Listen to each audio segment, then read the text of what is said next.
नमस्कार। Easy learning tree junior में आपका स्वागत है। आज सुनिए खुशवंत सिंह की लिखी कहानी दौलत राम की मौत। जिस दिन दौलत राम की मौत हुई, कुछ ऐसी बातें घटित हुईं जो उनके बेटे को, जब वह उन घटनाओं को अपने दिमाग में घुमाने फिराने लगा, काफी कुछ अजीब सी लगीं। 21 जुलाई को सवेरे रंगा को पहली चेतावनी प्राप्त हुई। वह एक रेस्तरां में बैठा सवेरे की दूसरी कॉफी पी रहा था। इस रेस्तरां में वह हर रोज जाता था। ये साफ सुथरी अच्छी जगह थी जिसकी सजावट टीक की पट्टियों से, जिनके चारों ओर सुनहरी लाइनें खींची थीं, की गई थीं।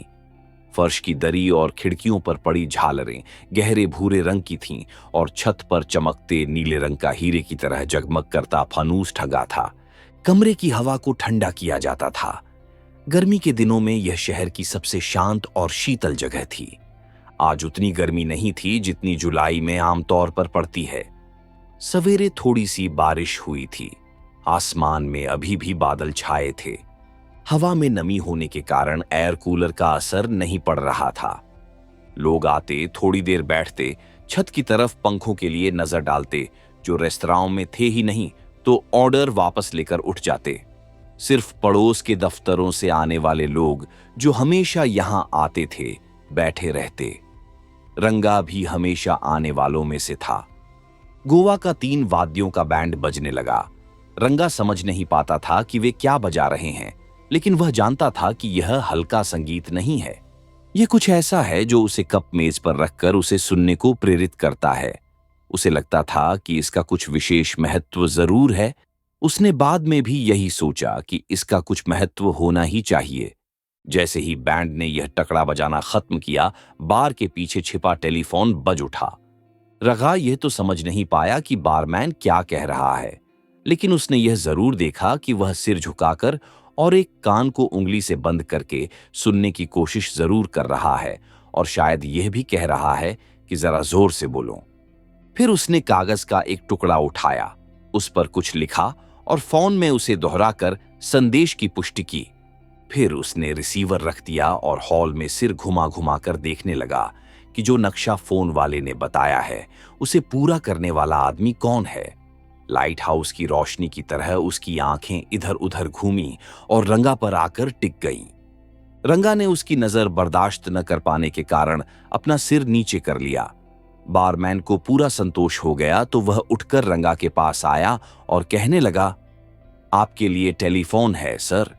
रंगा ने यह नहीं सोचा कि बारमैन सबसे पहले उसी के पास क्यों आया, या यह कि उसने नाम पूछकर निश्चय क्यों नहीं किया और एकदम कह दिया कि आपके लिए टेलीफोन है। जब बाद में उसने इस पर सोचा तो उसे याद आया कि बारमैन के उसके पास पहुंचने से पहले कि वह उठकर खड़ा हो गया था, और उसे यह भी याद आया कि उसने किसी तरह यह भी महसूस कर लिया कि खबर अच्छी नहीं होनी चाहिए। यह पहली दफा ऐसा नहीं हुआ था कि रेस्तरां में उसके लिए फोन आया था। उसके बहुत से दोस्त जानते थे कि वह 11 बजे यहां आकर कॉफी पीता है। वह हमेशा दफ्तर से निकलने से पहले कहता, मैं कॉफी पीने जा रहा हूं, कोई खास बात हो तो संदेश भेज देना। लेकिन वह समझ गया था कि यह फोन न उसके किसी दोस्त का है, न दफ्तर से आया है। उसने फोन लिया तो किसी ने कहा, फौरन घर आ जाओ, तुम्हारे पिता बीमार हैं। उसने फोन करने वाले का नाम भी नहीं पूछा। बात बड़े साधारण ढंग से कही गई थी। बाद में रंगा को लगा कि कोई बूढ़ा आदमी था। रंगा घर लौट आया। यह पहली बार दौलत राम अचानक बीमार नहीं हुए थे। समस्या उनकी पित्त बढ़ने की थी। भोजन में जरा सी असावधानी पेट में जबरदस्त दर्द पैदा कर देती थी। तब मार्फिया के इंजेक्शन और दूसरी दवाएं देकर उन पर काबू पाया जाता था। दर्द तो बंद हो जाता, लेकिन उन्हें 2 हफ्ते बिस्तर पर बिताने पड़ते। तब वह बड़ी शांति से वक्त बिताते और अपने घर वालों को इकट्ठा करके उन्हें समझाते कि गलत खाने से ही सब बीमारियां पैदा होती हैं, और अब वह बिल्कुल सादा और उबला हुआ खाना ही खाएंगे और निश्चित समय पर ही खाएंगे। फिर उनकी जिंदगी बड़े आराम से गुजरेगी। आदमी मरता नहीं है, वही खुद को मार डालता है, वे प्रायश्चित करने की भावना से कहते। कुछ दिन तक वे इस तरह व्यवहार करते और हिस्की के विशेष गिलास में संतरे का रस भरकर पीते। वे अपने मेहमानों से भी जिद करके यही पीने के लिए कहते, जिससे उनकी प्रबल इच्छा शक्ति प्रमाणित हो। एक गिलास लेकर देखिए तो वे आग्रह करते और नई अर्जित दिव्यता का मुखौटा धारण करके बताते, मैंने पीना छोड़ दिया है। 40 साल तक डटकर पीने के बाद अब छोड़ पाना आसान तो नहीं हुआ, लेकिन अब वह कमी महसूस भी नहीं होती। दरअसल अब मैं ज्यादा स्वस्थ महसूस करता हूं। इसके बाद कहीं बाहर जाने का निमंत्रण मिलता, तब एक छोटा पैग लेते, सिर्फ एक छोटा पैग। डॉक्टर कहते हैं कि इससे कोई नुकसान नहीं होता। फिर 1 के 2 हो जाते और 2 के 3। फिर उन्हें 6 विस्की के लिए बाहर जाने की जरूरत ही ना होती। वे अपने नौकर को इतने साधारण ढंग से लाने को कहते, जैसे पठन कक्ष, स्टडी रूम से चश्मा मंगवा रहे हों। जब पत्नी किसी काम से बाहर जाती तो एकदम गटक जाते और एक और मंगवा लेते।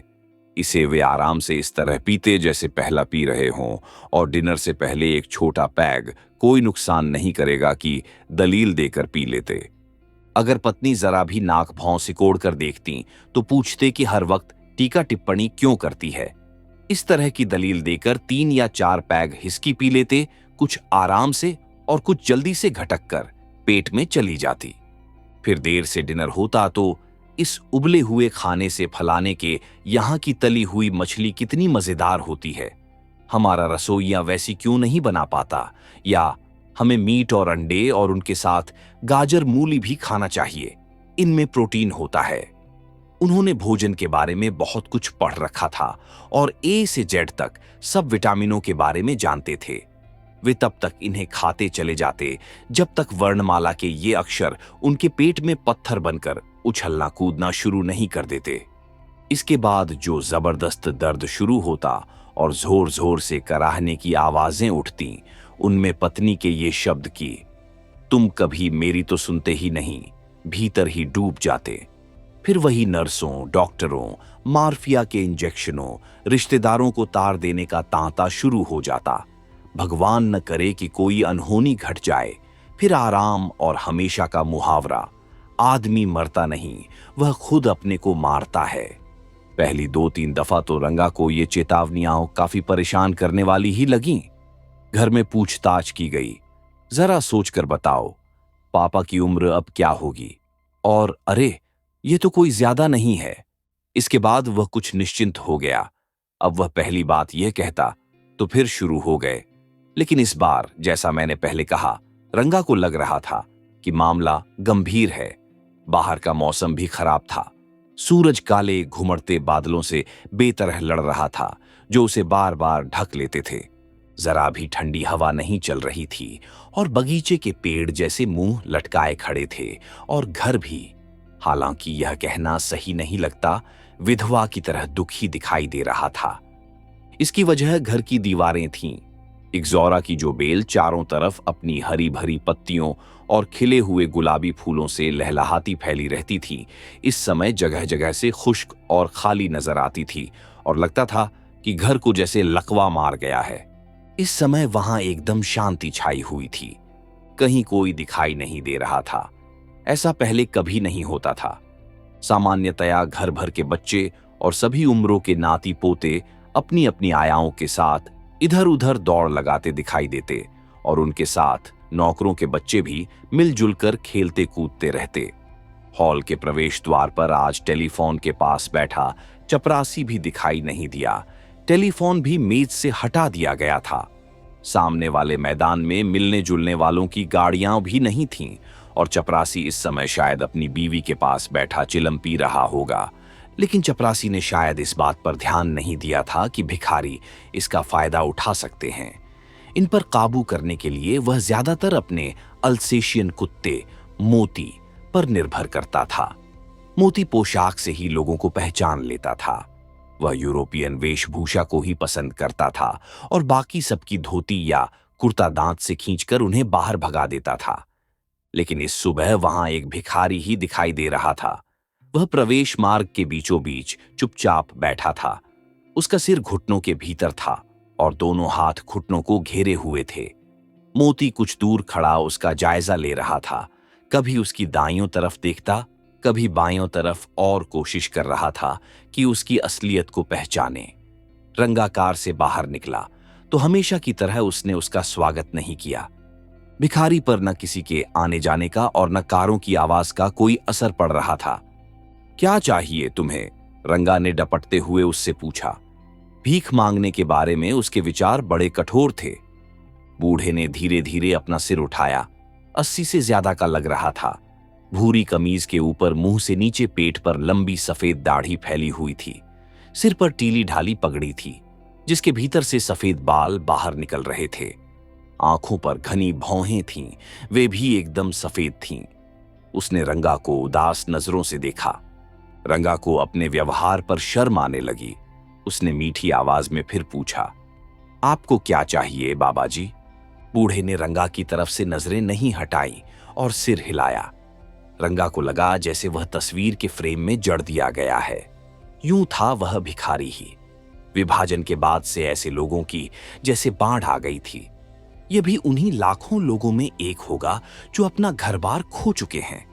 उसके घर वाले आम हत्याकांड में मारे गए होंगे और अब वह इतना बूढ़ा हो चुका है कि जिंदगी चलाने के लिए कुछ कर नहीं सकता। लेकिन इसके अलावा भी कोई बात थी। रंगा को लग रहा था कि उसने इस आदमी को कहीं देखा है। बाबा जी, आप कहां से आए हैं? बूढ़े ने अपनी आंखें बंद कर लीं। कुछ जवाब नहीं दिया। उसकी आंखों से आंसू निकल निकल कर दाढ़ी में समाते रहे। मोती भी उसके पास आया, उसे सूंघा और रिरियाते हुए वापस लौट गया। आपका कोई रिश्तेदार नहीं है? कोई बेटा बेटी जो आपकी देखभाल करे? बूढ़े ने फिर सिर हिलाया। मोती फिर उसके पास आया और सूंघकर रंगा के पास जाकर खड़ा हो गया। रंगा को लगा कि ज्यादा बात करना फिजूल है। आप रसोई घर में चले जाएं। यह कहकर उसने नौकरों के क्वार्टर की तरफ इशारा किया। मैं उनसे कह देता हूं कि आपको खाना दें। यह कहकर रंगा आगे बढ़ा। उसे लग रहा था कि बूढ़ा उसे पीछे खींच रहा है। उसके पैर आगे ही नहीं बढ़ रहे थे। रंगा ने इसे पहले कहां देखा था। उसने मुड़कर देखा तो बूढ़ा पहले की तरह घुटनों में मुंह घुसाए बैठा नजर आया। शायद वह सो गया था। वह मोती से टकराया और गिरते गिरते बचा। दौलत राम हमेशा की तरह परेशान थे। वे पेट पकड़े कराह रहे थे। चारों तरफ रिश्तेदार इकट्ठा हो गए थे। एक नर्स उनकी बांह पर स्पिरिट मल रही थी। डॉक्टर इंजेक्शन के लिए सुई तैयार कर रहा था। फिर उसने सुई बांह में गढ़ाई और जोर लगाकर मार्फिया भीतर पहुंचा दिया। 2-3 मिनट में नशा उनके शरीर में फैल गया और वे सो गए। डॉक्टर ने बक्सा बंद किया, नर्स को हिदायतें दीं और बाहर चले गए। रिश्तेदार अंगूठों के बल धीरे धीरे चलते हुए वापस लौटने लगे। रंगा ने मोती को घसीटकर जबरदस्ती बाहर निकाला। बेडरूम से बाहर निकलकर रंगा को पता लगा कि उसके भाई और बहन भी वहां हैं। दोनों दिल्ली से काफी दूर रहते थे और उन्हें पिता के बारे में बताना काफी कठिन था। भाई ने बताया कि उसे एक इमरजेंसी में हो रही मीटिंग से निकलकर आना पड़ा। बहन सप्ताहांत की खरीदारी करने राजधानी आई थी। स्थिति गंभीर थी। परिवार की यह परंपरा थी कि मृत्यु के समय सब रिश्तेदार इकट्ठे हों। रंगा के परिवार में अभी तक कोई अकेला या अचानक नहीं मरा था। कोई बात होती थी जो सबको इकट्ठा कर लेती थी, कभी चिट्ठियों और तारों के द्वारा, और कभी कोई आंतरिक भावना ही उन्हें एक साथ ले आती थी। इस बात पर बहुत ज्यादा गहराई से विचार करने की जरूरत नहीं है। नर्स बाहर आकर बता गई कि वे आराम से सो रहे हैं और उन्हें परेशान करने की जरूरत नहीं है और मोती को बांध दिया जाए, क्योंकि वह बार बार भीतर जाकर पैरों के बल पलेंगों पर खड़ा हो जाता है और दौलत राम को देखने लगता है। जब लंच दिया गया तब रंगा को बाहर बैठे भिखारी की याद आई। वह मेज पर बैठा भाई से बात कर रहा था। उसने दीवार की तरफ देखा तो उसकी नजर अपने बाबा के ऊपर लगे फोटो पर पड़ी। नजर पंडी कहना उचित नहीं होगा, क्योंकि यह तस्वीर यहां पिछले 20 साल से लगी थी। दरअसल पहली बार रंगा ने भारी भरकम पगड़ी के नीचे छिपी और लंबी सफेद दाढ़ी तथा घनी सफेद भौहों वाली इस शक्ल को पहचाना। बड़ी अजीब बात थी। लग रहा था कि तस्वीर में बना चेहरा भी रंगा को पहली दफा देख रहा है। रंगा का चेहरा पीला पड़ गया। वह बेवकूफों की तरह आंखें फाड़े उस शांत चेहरे को देखता रहा। उसकी आंख झपकने में ही नहीं आ रही थी। हाथ में पकड़ी चम्मच से सूप मेज पर गिरने लगा। क्या बात है? भाई ने पूछा। लगता है तुमने भूत देख लिया हो। रंगा ने चम्मच नीचे प्लेट में डाल दी और बड़बड़ाने लगा, वह भिखारी, वह भिखारी। कौन सा भिखारी? भाई ने परेशान होकर पूछा। मैं अभी वापस आता हूं, यह कहकर रंगा उठा और मकान के बाहर भागा। बूढ़ा वहां नहीं था। रंगा पहले से ज्यादा पीला पड़कर कमरे में वापस लौटा। वह तो गया, मोती कहां है? तुम कह क्या रहे हो? कौन गया? मोती कहां है? रंगा फिर बोला। कहीं फिर बेडरूम में तो नहीं चला गया? नहीं सर, नर्स ने मुंह पोंछते हुए कहा। मैंने कमरा बंद कर दिया है, फिर भी मैं जाकर देखती हूं। सब लोग उठकर नर्स के पीछे हो लिए।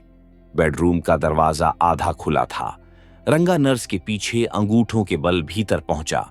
दौलत राम गहरी नींद में सोते नजर आ रहे थे। उनकी बगल में पलंग पर ही मोती भी लेटा था। वह अपराधी आंखों से सामने देख रहा था। इन लोगों को देखकर वह रिरियाने लगा। रंगा ने देखा कि दौलत राम की सांस नहीं चल रही है। वह सुबकता हुआ बाहर आया। वह भिखारी, वह तो गया, वह तो गया। आप सुन रहे थे खुशवंत सिंह की लिखी कहानी दौलत राम की मौत।